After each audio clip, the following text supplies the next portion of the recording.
नकुल और सहदेव की पौराणिक कथा। नमस्कार मित्रों, आज हम कथा के माध्यम से नकुल और सहदेव की रहस्यमयी कुछ महत्वपूर्ण जानकारियों के संबंध में सुनेंगे। महाभारत के इतिहास में हर पात्र अपनी शक्ति और विशेषताओं से अनोखा है, लेकिन नकुल और सहदेव की कहानी न केवल अद्भुत है, बल्कि यह हमें दिव्यता, ज्ञान और कर्तव्यनिष्ठा का अनोखा संदेश भी देती है। क्या आप जानते हैं कि इन जुड़वा भाइयों के पास ऐसी चमत्कारी शक्तियां थीं, जो आज भी रहस्य और प्रेरणा का स्रोत है। ये कथा महाभारत के दो अद्वितीय पात्रों नकुल और सहदेव की है, जिनकी पहचान उनके अलौकिक गुणों और असाधारण शक्तियों के कारण महाभारत में विशेष स्थान रखती है। नकुल और सहदेव माद्री और अश्विनी कुमारों के पुत्र थे, लेकिन उन्हें पांडु के पुत्र माना जाता है, क्योंकि माद्री पांडु की पत्नी थी। उनका जन्म, जीवन और उनके गुण रहस्यमय थे, जो उन्हें अन्य पांडवों से अलग बनाते थे। नकुल और सहदेव का जन्म और पृष्ठभूमि। महाभारत की कथा के अनुसार पांडु को एक ऋषि के शाप के कारण अपनी पत्नियों के साथ शारीरिक संबंध बनाने की मनाही थी। अगर वह ऐसा करते तो उनकी मृत्यु हो जाती। इस शाप के कारण पांडु के पुत्रों का जन्म कुंती और माद्री द्वारा मंत्र शक्ति के माध्यम से हुआ। कुंती ने इस मंत्र का उपयोग कर युधिष्ठिर, भीम और अर्जुन को जन्म दिया। बाद में उन्होंने यह मंत्र माद्री को बताया, जिससे माद्री ने अश्विनी कुमारों का आह्वान किया और नकुल तथा सहदेव का जन्म हुआ। अश्विनी कुमार, जिन्हें हिंदू धर्म में दिव्य चिकित्सक माना जाता है, देवताओं के बीच अपनी विशेषताओं के लिए प्रसिद्ध थे। उनके पुत्र होने के कारण नकुल और सहदेव में भी दिव्य गुण विद्यमान थे। जन्म के समय ही आकाशवाणी हुई थी कि ये दोनों जुड़वां भाई शक्ति और रूप में अपने पिता अश्विनी कुमारों से भी श्रेष्ठ होंगे। नकुल और सहदेव की शिक्षा और कौशल। महाभारत में वर्णित है कि नकुल और सहदेव ने अपने गुरुओं से विभिन्न विद्याओं में निपुणता प्राप्त की। नकुल ने पशु चिकित्सा और घुड़सवारी में विशेषज्ञता हासिल की। वह अश्व विद्या में इतने कुशल थे कि उन्हें घोड़ों की देखभाल और उनकी चिकित्सा का अद्वितीय ज्ञान था। उनकी इस कला का उपयोग अज्ञातवास के दौरान भी हुआ, जब उन्होंने रंतिक नाम से महाराज विराट की घुड़शाला में कार्य किया। दूसरी ओर सहदेव ने ज्योतिष, चिकित्सा और पशुपालन शास्त्र में दक्षता प्राप्त की। वह त्रिकालदर्शी थे, यानी उन्हें भूत, वर्तमान और भविष्य का ज्ञान था। सहदेव को ये ज्ञान अपने पिता पांडु के मस्तिष्क के 3 हिस्सों को खाने से प्राप्त हुआ। ये कथा महाभारत की सबसे अद्भुत और रहस्यमयी कथाओं में से एक है। नकुल और सहदेव की विशेषताएं।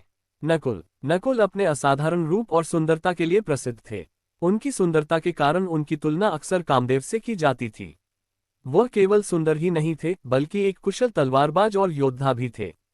उनकी घुड़सवारी की कला इतनी अद्वितीय थी कि वह बारिश में बिना भीगे घुड़सवारी कर सकते थे। नकुल का सौंदर्य और उनकी विनम्रता उन्हें एक असाधारण व्यक्ति बनाती थी। सहदेव की सबसे बड़ी विशेषता उनकी त्रिकालदर्शी क्षमता थी। उन्हें अपने पिता के ज्ञान को आत्मसात करने का अवसर मिला, जिससे उन्हें ये क्षमता प्राप्त हुई।